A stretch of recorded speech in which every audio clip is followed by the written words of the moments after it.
Radio Retrofuture.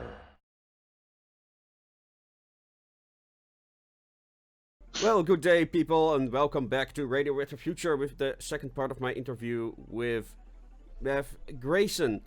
So, we just talked about the Hellfire Club project that Matt is working on. Check out the link to see that video. And right now we'll just go talk about all of Matt's other steampunk related projects, like those notably, I should say, the Steampunk Journal. But what else do you do with steampunk besides the Steampunk Journal and your photography? Any other passions you reveal in your steampunk life? Well, I'm rubbish at making stuff. I found that out very quickly. So I don't bother doing any of that stuff because I fail miserably at it. And other people do so much better at it than me that I'd feel kind of guilty trying to say, look at what I've made. And then I'm like, well, it's a bit rubbish, Matt. I'm sure people wouldn't say that, but you know what I mean. So no, I don't make anything in terms of steampunk stuff. Everything I have has been made for me, or it's just stuff that I've found that I've thought and I've adapted. It's not, I can't actually make guns or canes or anything like that. But I like to attend events, but most of my time is taken up with the writing anyway. The writing and preparing for the Hellfire Club promotion at the moment. But when I get a chance to go out to an event, I think the next one I'm actually only really going to be able to attend though is the Whitby Steampunk Weekend, which is the first one that's coming up in this February in 2017. It's going to be the very first. It's a brand new event that they've started. I've secured all my tickets and everything. I've got the hotel room booked, so I'm definitely going. And I like to go and see people. I've not seen anybody for ages, so it'd be nice to get out there and see someone. But the only real thing that I can really get into is that I could get into is the making side of it, and I've tried. I'm not good at it. Or people, you either have it or you don't, and I just don't. Yeah. I'm going to be realistic about it. Right. And how did you get in contact with steampunk? Was it something you already interested your entire life, or was there a kind of eureka moment I want to do something with this? Sure. It's an interesting question. I think with people who are steampunk, I firmly believe it's something you're born with. I don't think it's something that you can really kind of grow into. Mm-hmm. But I think you're born with that deep set interest in this aesthetic, this appreciation of the stylings. But at the same time, you might not necessarily know what it is, and then you kind of. So it's a mixture of the two. I think you have this deep set passion for it, but then you also have that eureka moment when you think, oh, actually, hang on, there's a name to that I've been interested in for the past so many decades or years or whatever. And for me, I can remember even before I'd moved out of my parents' house when I was young, always thinking that I wanted my house to have dark wooden floors and grandfather clocks and and all this kind of vintage old-fashioned stuff. And that kind of thing really appealed to me. The old-fashioned British summer times of sunlight pouring through the window while you read your newspaper and you can hear a cricket game going on in the background. And all that kind of stuff really, really appealed to me. And then I just by entire chance in 2013, I heard, or it might have been end of 2012, doesn't really matter. I heard a piece of music by a guy called Mr. B, the Gentleman Rhymer. I'm sure you're familiar with. Some people who are not familiar with him will. He's what's called a chap hop artist.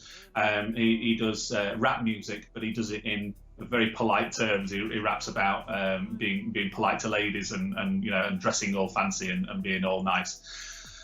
He in turn led me to a gentleman called Professor Elemental, who's actually a steampunk rap artist. And so in March, I went to photograph him. I asked him, I emailed him and said, "You're visiting Sheffield in March. Would you mind if I come and take your pictures?" He says, "Of course you can, dear boy. pop along, and we'll get you at the front so you can do exactly what you need to do. And that was just such a nice thing for him to do, you know, because he's a he's a busy guy. He didn't have to get back to me, you know, at all. He could have just ignored me if he wanted to, but he didn't. He got back to me. He said yes, definitely, I'll clear it with the guys, and he contacted the people who were organising the event and made sure that they knew I was on my way as well, which was a really nice thing to do. When I took his pictures, he had this safari outfit with a pith helmet and 2 goggles on his hat, and I thought that was such a fantastic way to dress. I wanted to know more about it, and so I started to research it, and that's when I learnt about steampunk. Now, I'm going to tell you a story now that I've never told anybody else, so this is a bit of an exclusive for you. After that, I went to a steampunk event on my own. I didn't have any steampunk clothes, so I just went in my normal clothing, and I'm not going to say which event it was because I don't want to upset anybody. But I went to one, and I walked in, and it was dark and it was dingy, and there was about 5 market stalls. There was nothing else. Everybody completely ignored me. And while I'd been researching this new aesthetic that I'd learned about, that I wanted to find out more about, I'd learned about how inclusive it was and how friendly and how everybody welcomed everybody. And then I went into this place and I was so disappointed. And anyway, I went with the aim of taking some photographs. So I came away, went and got some lunch, went and sat in my car, and I just, the more I thought about it, the more disappointed I was with it. So I got my tablet out and I started to write a review on the event. Right. And I wrote this review, and I absolutely just destroyed it because I was just really, really annoyed with it at the time. Mm-hmm. And then I drove home, and when I got home, I reread it, and I'd calmed down a little bit. And I thought, that's a bit too over the top. I've attacked it a lot there, quite a lot there. So I thought, but I want to publish it at some time, but I don't want to upset anyone. So maybe I'll publish it in about a year's time or so. But I couldn't think of where I could publish it. So I thought, right, well, I'm going to start up my own blog. So I set up my own blog in. This was later on in the year after I'd photographed Professor Elemental, so this was about June time. I set up my own blog on July the 4th, 2013, and just started writing different bits and bobs, and then eventually that started, because I'd worked on a magazine before for a couple of years, mm-hmm. I started adding news, started reviewing things, went to a couple more events, slowly changed my mind and realized that actually I was probably just looking at it from a new person's point of view, which was not necessarily the point of view that I should have been looking at it from. Mm-hmm. So I realized that in actual fact I was wrong in the way I'd been with it, and so I completely scrapped that review of the event, and that's now, it doesn't exist anymore. It's deleted, it's gone, it's in the bin, and no one will ever see it ever again, including me, which is good. And so yeah, and so from there on, the journal just kind of, it started off as just a simple WordPress blog, and then I went to things like Leeds Steampunk Market, and I interviewed Joe, who organises that event, and I got a couple of people to donate a few things for me to review, and it just slowly built up. I got known by Titan Publications, who write a lot of steampunk, who publish a lot of steampunk books.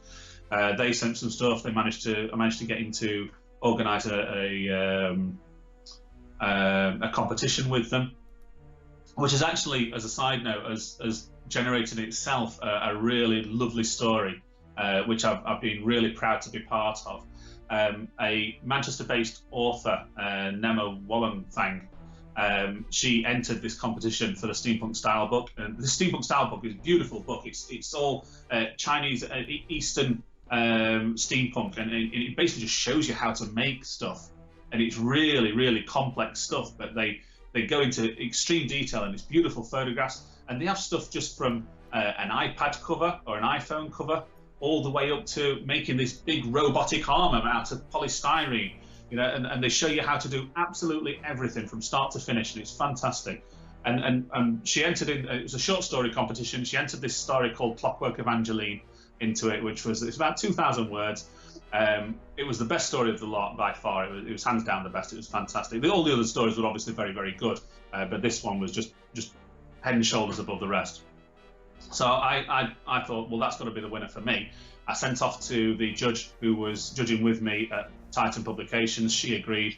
Nema won the competition, and then ever since then she's just had this massive success story. She's won competition after competition. She's been featured in a short story book which I've reviewed,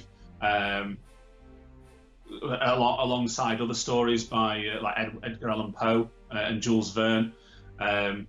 She's been in the same books as them now, and she keeps emailing me from time to time and saying, just to let you know, this is where I am at now, and this is what we're doing. And it's lovely to hear the success and to think that I've had a hand in that success, because she said herself that I could put. She was able to then put award-winning author after her name, and she says that opened so many doors for her that she doesn't think that she'd have been able to get into without it. So it was really lovely to hear that and to know that I've had a hand in that. Eventually, I decided that the WordPress blog just wasn't happening. It was too restrictive, and because I'm a magazine, I have to rely on rankings, and I also wanted to try and generate some income from the site. I've got this quite popular site, so I decided to go self-hosted. And now the site is self-hosted, and which is how you can see what you can see today. If you look on a laptop or a desktop, is this visually beautiful site. On a mobile phone, it's still a scrolling blog style, but on the website, it looks beautiful, and that's because it's all self-hosted, and it allows me to put adverts on, and I try not to be too invasive with adverts. I don't like adverts myself when I'm looking at other websites, so I try not to have too many. But it's and Google Ads doesn't really pay that much, as it turns out. but I've had it suddenly recently just started blowing up in the rankings. For about maybe about 6 months or so, I've been sat around the million mark on the Alexa rank. Gee. Well, yeah. That sounds quite a low number, a million. But it's actually, not to me. I would say it's actually a little bit higher up than most people. And recently, I don't know why, but recently it's just absolutely exploded, and I've managed to get up to about 473,000 at the moment, and it's now much more popular than any other steampunk magazine knocking about. There's actually very few left, as it turns out. Really? Steampunk magazine has pretty much all but gone. I'm not surprised by that, actually, because I've seen some of the articles they've been posting on there. So I am not surprised. Hourglass magazine, that doesn't really seem to be doing anything as well either. Airship Ambassador is doing well. Yeah. He's still just as popular as he's ever been. Kevin, he's a great guy. And Atticus up in Edinburgh, who runs the Steampunk Almanac, as you know. Adam on the show as well. He's great at what he does. He's really enthusiastic. But yeah, I mean, the journal's just it seems to be quite influential, which is. I'm quite a humble person, so when someone says, "Oh yeah, I saw this on your site and I acted on that because I saw it on your site," that's like, wow, really? You did it because I wrote about it? And it's crazy. I put an advert up for Fireside Games, the Dastardly Dirigibles game, card game, and I had people email me and say, "Oh, I saw that advert you put on. I've got the game because of it, and it's fantastic." And it's really lovely to get that kind of feedback, to know that you're doing something right, that people appreciate, and it makes it worth what you're doing, even if I'm not getting paid for it. Yeah, it is important to get feedback, and that's basically why I stopped with Tupperware Steampunk. Well, also this takes too much of my time, and I actually reach a lot more people with this.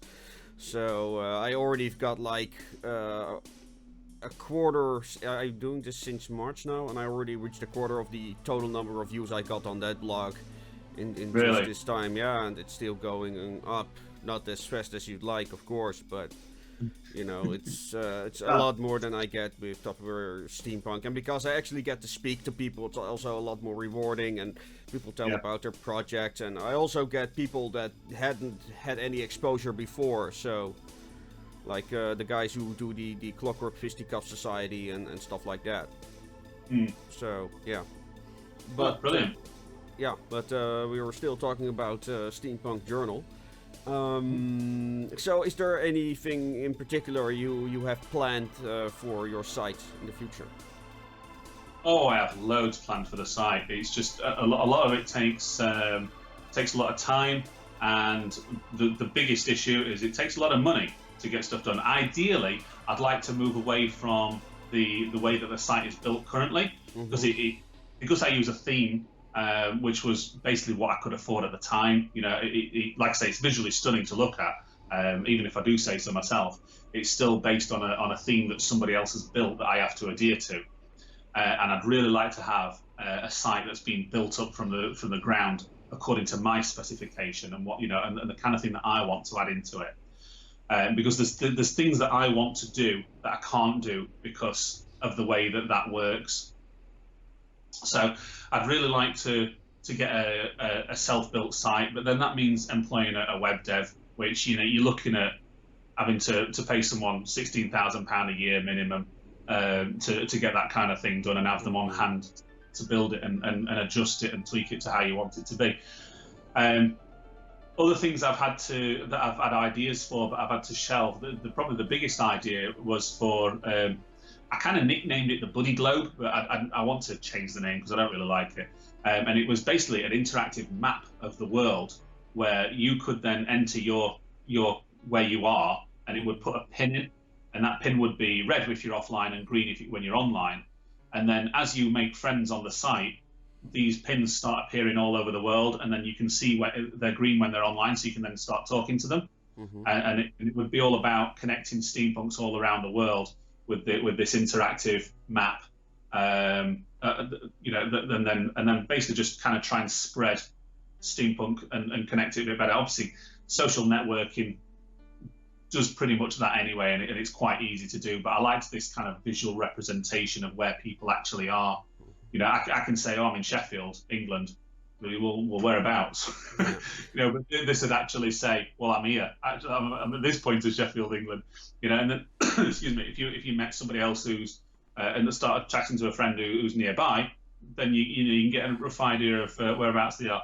That obviously then poses its implications with people on the internet who are a bit weird, who might not want to. Who might take that information and use it nefariously. So it poses some issues with that. But it's like I say, it's just an idea I've had in my head. It's just that would be something that would be built from the ground upwards as well. And would that work through a particular service like Facebook, or would people actually have to log into the website for that green light to appear? Yeah, that's right. They'd have to. It wouldn't be on Facebook because you can be on Facebook all the time, can't you? Yeah.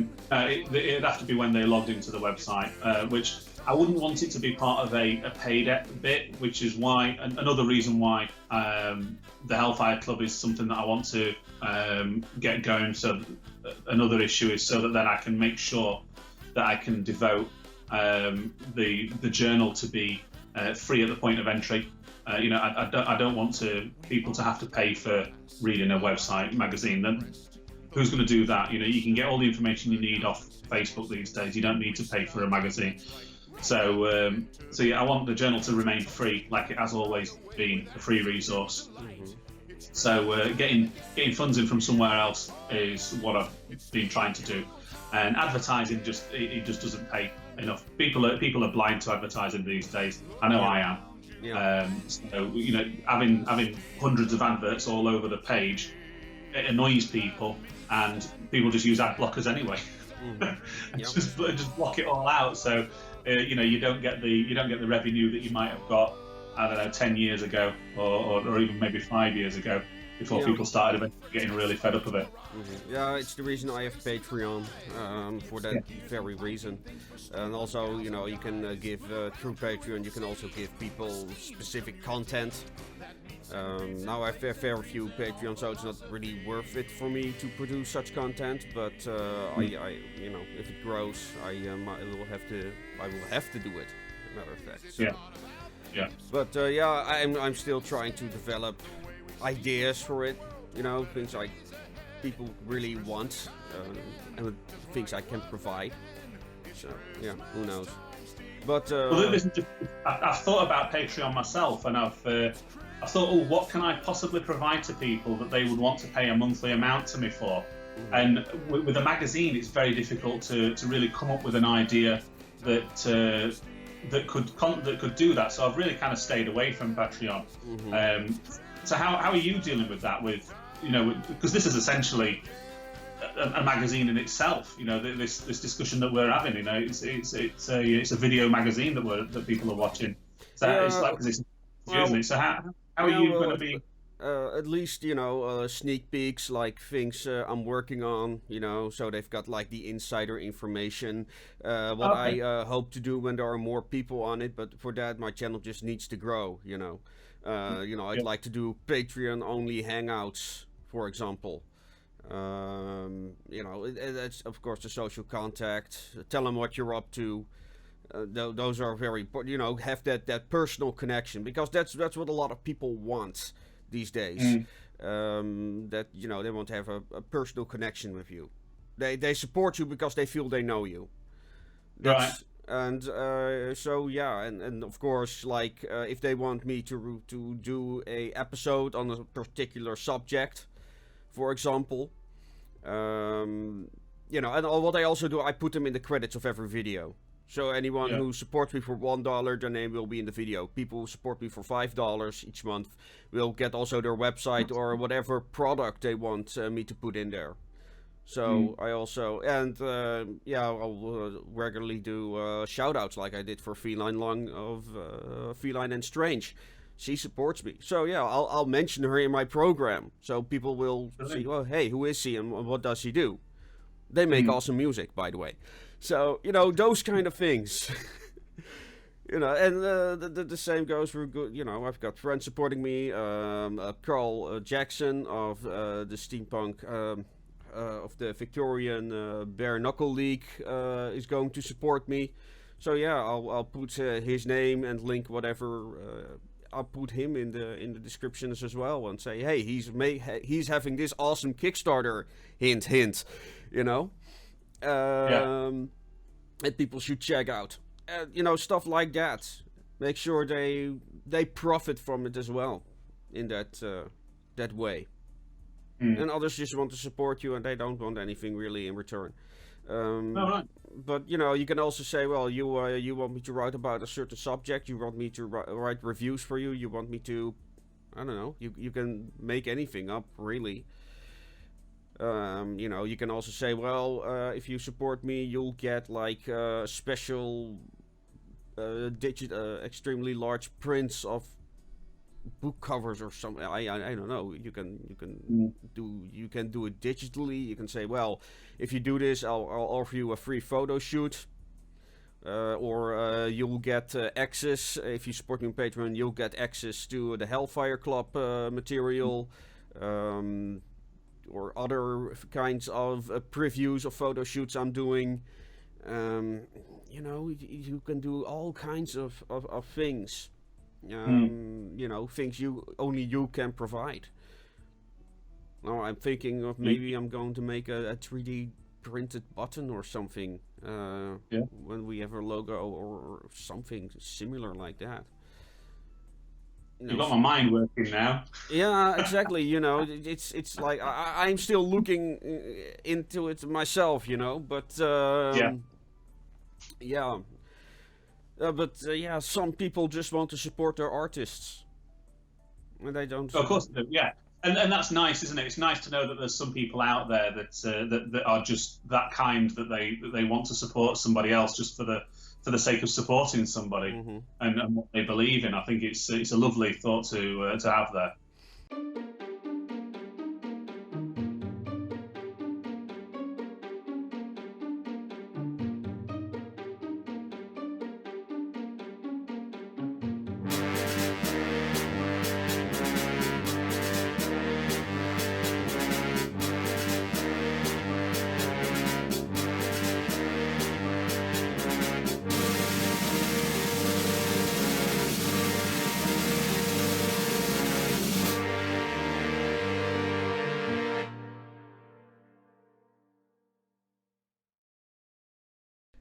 Well, but it's their standards of steampunk, isn't it? It's not necessarily somebody else's, and that's one of the issues, I think.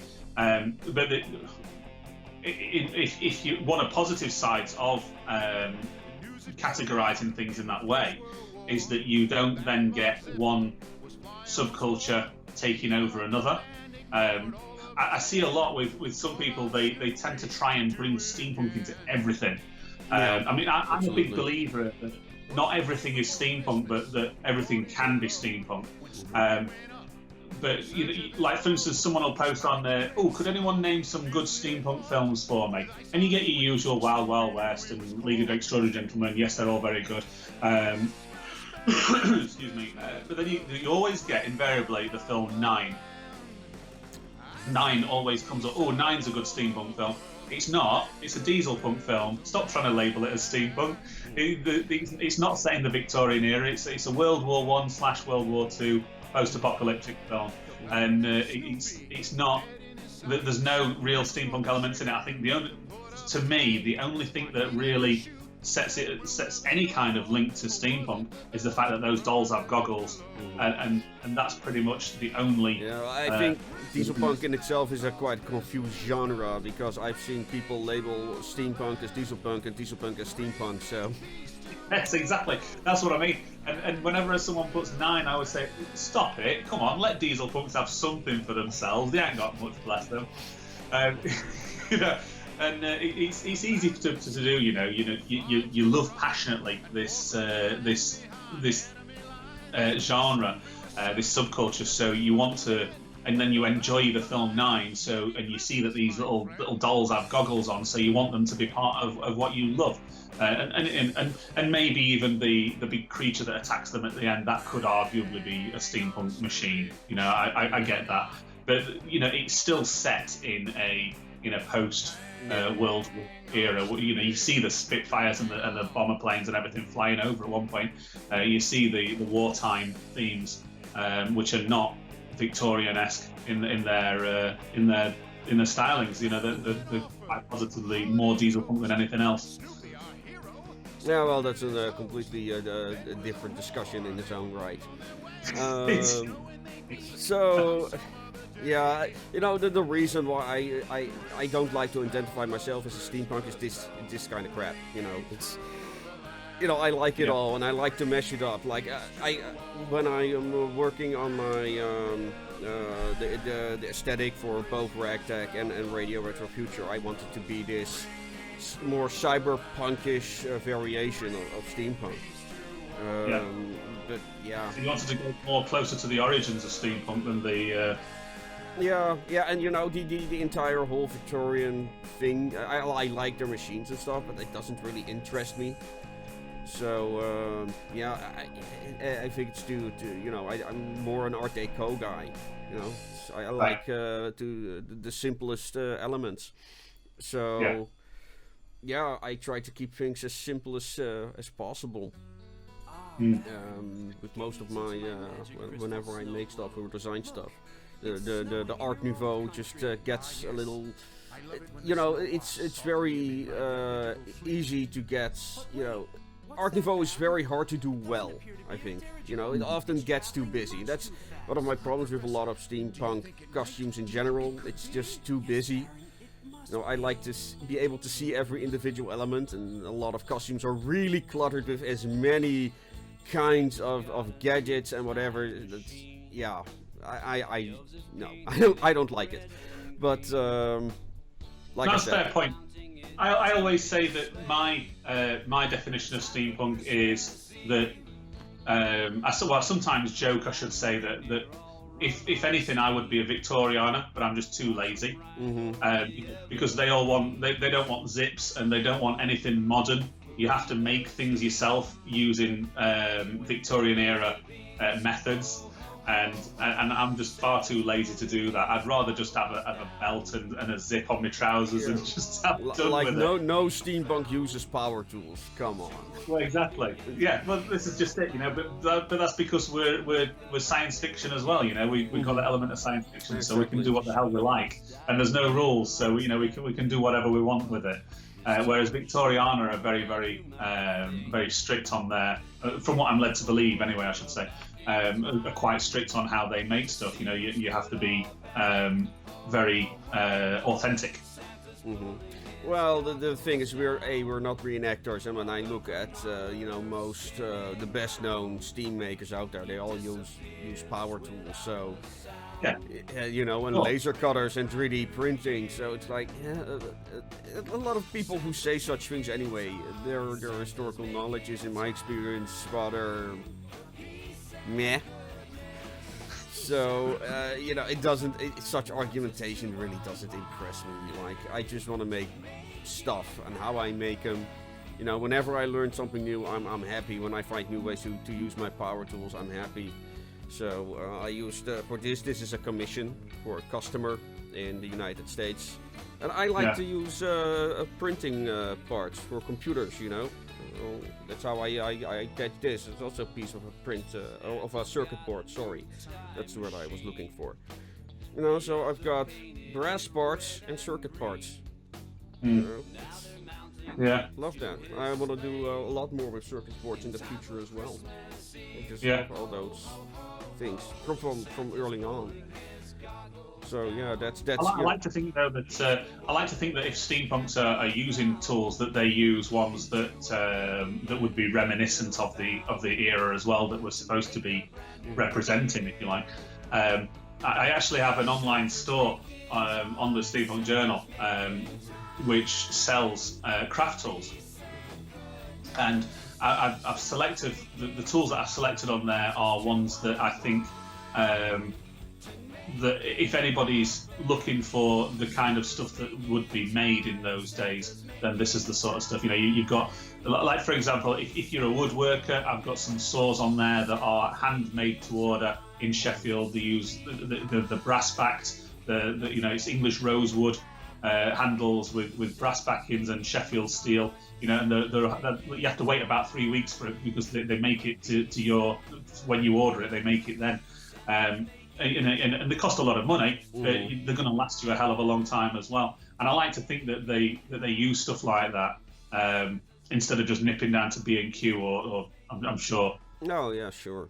Other DIY stores are available. I don't know if you have B&Q in the Netherlands. You probably don't even know what B&Q is. No, we don't have that. No, it's fair enough. It's a hardware. It's a large hardware store that they sell a lot of like hand tools and shower units and anything for DIY basically, but it's a large store, so a lot of it's relatively low quality, whereas this stuff is top quality, but you have to also pay for it, and it doesn't really do that much in terms of generating sales. I think basically because it probably, I've not really pushed it that much, not many people know about it, but also because it costs so much, and people don't really have that, we're all artists, aren't we? We don't really have that much money. Exactly. Yeah. So, it would be great to be able to make a living out of steampunk, but no one really has cracked that code yet. No, I think it's a bit like photography. There's about 4 people in the world who've actually made money out of what they love. Yeah, probably. But before this thing goes into another discussion, let's go to the final words of inspiration by your guest here. I think the main thing to consider with steampunk is to be yourself. Steampunk's a very personal journey through life, and you shouldn't try to be influenced by people pushing their opinion of steampunk onto you. It's an approach that I take on Steampunk Journal. That I've actually published a series of articles called the Guidelines of Steampunk, which are how you can help yourself get through your steampunk life, but without trying to impose my views onto you as a reader. There are a few people out there who, historically, have tried to do that, and they've been shot down in flames. A well-known American author, and more recently, a well-known lead singer of a band. Yeah, I actually talked about that as well. I cited you in that article. they get on the wrong side of people by trying to push their own opinions, especially in Britain. The British, they don't really suffer fools gladly. British steampunk. It's not something that you can do easily by trying to push your opinion. So it's something that I've tried to combat on the journal. So it's very important that you have your own beliefs. The guidelines of steampunk are there to say, look, this is something that you could do, but you still need to find your own personal way of doing it. This is just here to give you some ideas to get started, if you like, or even maybe to tweak something that you've already got going. But yeah, be yourself and mainly enjoy yourself. If you're getting upset by it and you're taking things personally, then you're probably not doing it the way that it should be done, because it's still only a hobby, really. Let's face it, steampunk is a hobby. It's a pastime. It's not something really to get worked up over. So just relax, have fun, and be yourself with it. I think that's probably the best thing I can say to people. And with that, I would like to thank my guest for attending today. And of course, to my audience, thank you for watching. If you enjoyed this video, please like and subscribe to the channel. Like, share it, and comment. And of course, check out the links below if you want to support the Hellfire Club, either financially or just by sharing it on your social media. And with that, I bid you adieu, and as always, make it your way. And Whitby Goth Weekend is one of them. It's a 20-odd-year-old festival for goths, to go and listen to goth music and get together and celebrate the fact that it's at Whitby Abbey where Count Dracula was landed in Bram Stoker's novel, and that's basically what it's all about. And steampunks have started to visit because they enjoy the atmosphere of it, and we want to be there. And now the goths have recently started to turn on them a little bit. I've noticed more. Do it all once more. Watch me.